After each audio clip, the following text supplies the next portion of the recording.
যুদ্ধের জেরে সিলিন্ডারের আকাল, গ্যাসের অভাবে ডিজেলের স্টোভই তাই ভরসা। গ্যাস না পাওয়ায় চিন্তায় বউবাজারের মিষ্টি ব্যবসায়ীরা। ডিজেলের স্টোভ আর কয়লা জ্বালিয়েই মিষ্টি তৈরির কাজ চলছে। সকাল বিকেল কচুরি সিঙ্গারা আপাতত বন্ধ।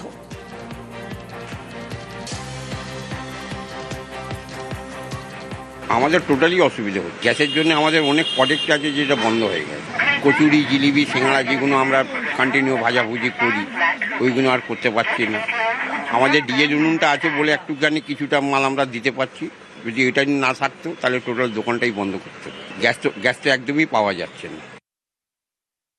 করা যাবে বলুন, গ্যাসের এত প্রবলেম, গ্যাসের জন্য সব কিছু বন্ধ হয়ে গেছে। আগামী দিনেও তাই হবে। যদি খুব তাড়াতাড়ি না হয় তা আমরা পথে বসে যাব। হ্যাঁ, বন্ধ করে দিতে হবে, কিচ্ছু উপায় নেই। যা তো অবস্থা, প্রচুর মানে কল্পনা করা যায় না। বউবাজার অবস্থা সত্যিই খারাপ। খাবার দোকান, মিষ্টির দোকান নয়, কারিগর, সোনার কারিগর, তারাও ওই গ্যাসে সোনার কাজ করেন।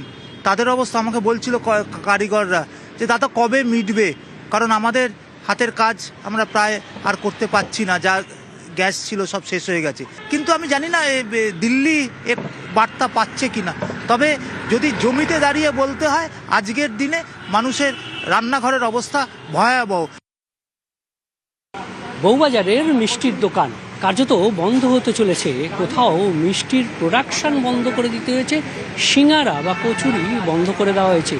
ঘি পোয়া বিখ্যাত মিষ্টি বউবাজারের, সেটাও বন্ধ করে দিতে হয়েছে। কারণ বাণিজ্যিক গ্যাসের অভাব, বাণিজ্যিক গ্যাস পাওয়া যাচ্ছে না। তাই এভাবেই উনুন অর্থাৎ মাটির উনুন তৈরি করতে হয়েছে। আর সেই কারণেই বিভিন্ন মিষ্টিতে প্রভাব পড়েছে, প্রোডাকশন বন্ধ। কিন্তু এভাবেই যদি গ্যাসের সংকট চলতে থাকে তাহলে বউবাজারের মিষ্টির দোকান, বিখ্যাত মিষ্টির দোকান একসময় বন্ধ করে দিতে হবে, ঝাঁপ ফেলতে হবে দোকানে, এমনটাই বলছেন ব্যবসায়ীরা। ক্যামেরায় সনতের সঙ্গে বিশ্বজিৎ, নিউজ 18 বাংলা।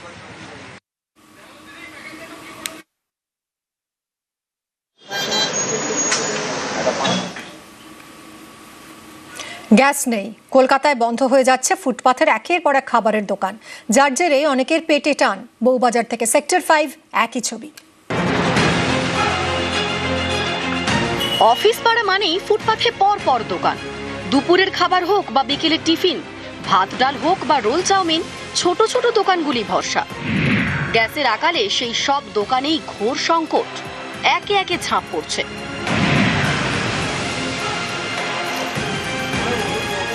দোকানগুলি দেখতে ছোট, কিন্তু এই সব দোকান ঘিরেও অর্থনীতির চাকা ঘোরে, অনেকের পেট চড়িয়ে। ফুটপাথের একটি দোকানে বেশ কয়েকজন কর্মী থাকেন। দোকান বন্ধ হলে তারা কাজ হারাবেন। দোকানে নানান সামগ্রী লাগে, সেগুলি একাধিক ব্যক্তি বিক্রি করেন। দোকান বন্ধ হলে তাদের পেটেও টান পড়বে।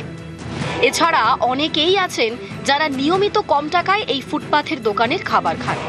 সেই দোকান বন্ধ হয়ে গেলে তারাও চাপে পড়বেন।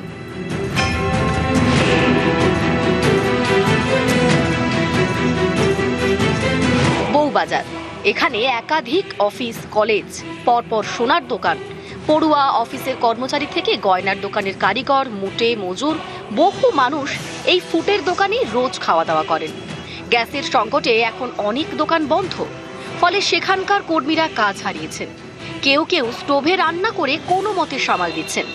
গ্যাস তো পাওয়া যাচ্ছে না, কোনো রকমে এক সপ্তাহ পরে কেরোসিন তেল পেয়েছি, ওই কেরোসিন তেলে চালাচ্ছি।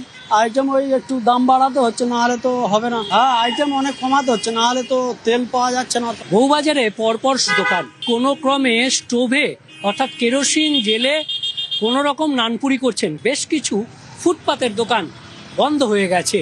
কার্যত অসহায় ব্যবসায়ীরা।